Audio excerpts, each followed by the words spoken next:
Meeting between President Putin and President Erdogan of Turkey. Of course, they are meeting in Sochi in Russia, and lots on the agenda, of course, a large part of it being touted as being about the grain export deal that has been on and then off again of late. Our international correspondent John Sparks able to come back in. And John, just remind us of the significance of this meeting and outside of the grain deal, in addition to the grain deal, what's on the agenda?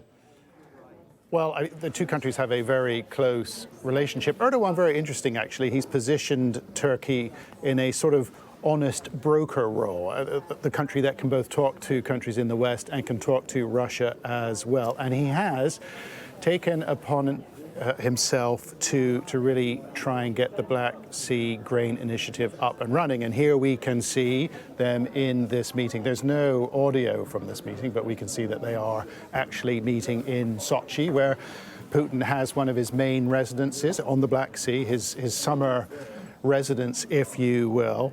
The Black Sea Agreement, it is a really important, it's a big deal. It's an important thing. It was signed in July of 2022. It basically allowed Ukraine to get its grain, its wheat, its barley, its vegetable oils out through the Black Sea and export it onto world markets.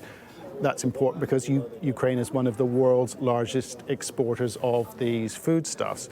Russia then pulled out 1 year later, much to the alarm of organizations like the World Food Programme and others, citing severe hunger, food crises in many countries around the world, in Africa, the Middle East.